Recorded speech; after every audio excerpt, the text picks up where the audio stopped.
A very good morning to dear children. I hope everyone had a safe Diwali. Today we are going to start with lesson number 2. Let me sum up. Fairy tales are more than true.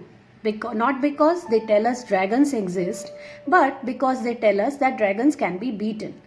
Talking about today's chapter, it is a fairy tale which was locked away for over 150 years. It has been recently discovered in Germany and has been translated by Maria Tartar. It was published in the New Yorker in April 2012. So, let's find out about King Goldenlocks and about his life. Once there was a prince with beautiful golden hair.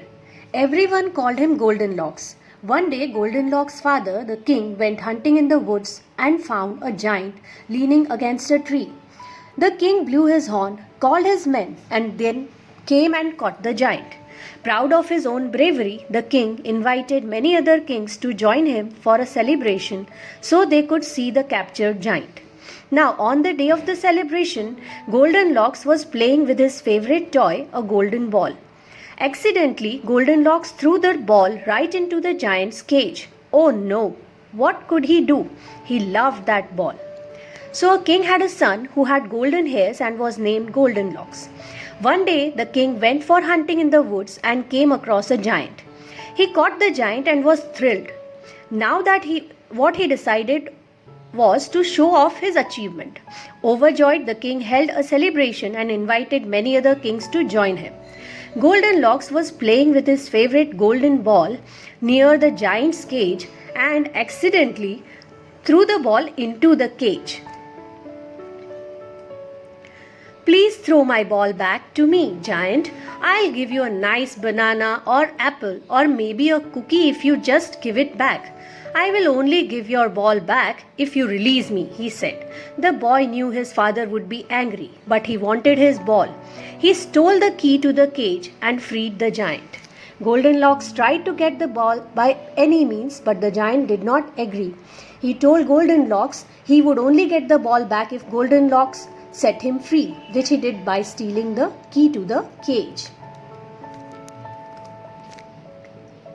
That evening, all the kings from all over the land were gathered in the palace to see the giant, but there was no giant.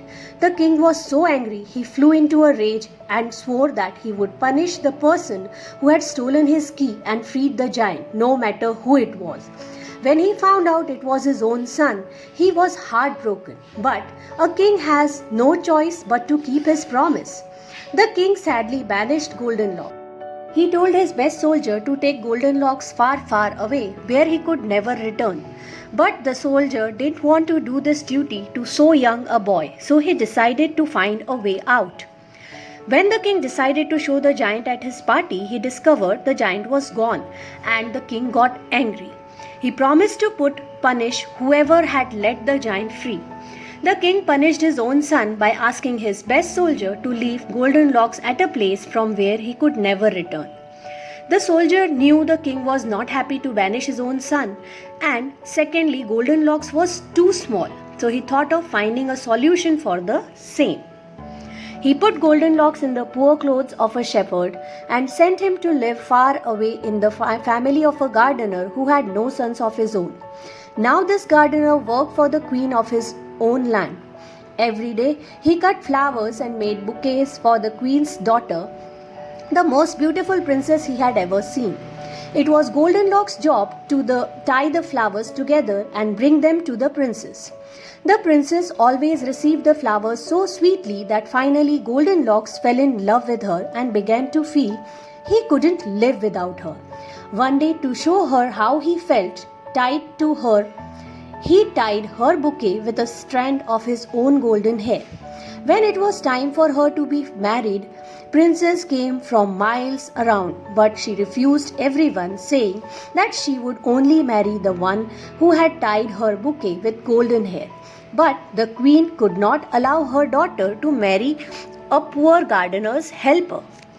So the soldier made Goldenlocks dress up like a shepherd and sent him to a gardener's house who did not have his own son.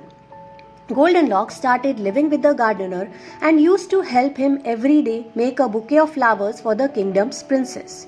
He continued to do so, and the princess was always happy to receive the bouquet. It continued for many years, and in order to show the princess how Goldenlocks felt, he tied the bouquet with the strands of his own golden hairs. When the princess was to get married, she rejected everybody, saying that she would marry only that person who had tied the golden strand around the bouquet. The queen did not want the princess to get married to the gardener's helper. So, dear children, with this we come to the end of the first session. In the next session, we will try to find out what happened later on in the story. Till then, thoroughly read the chapter, go through the video and try to understand how the fairy tale progresses. Stay home, stay safe. Thank you.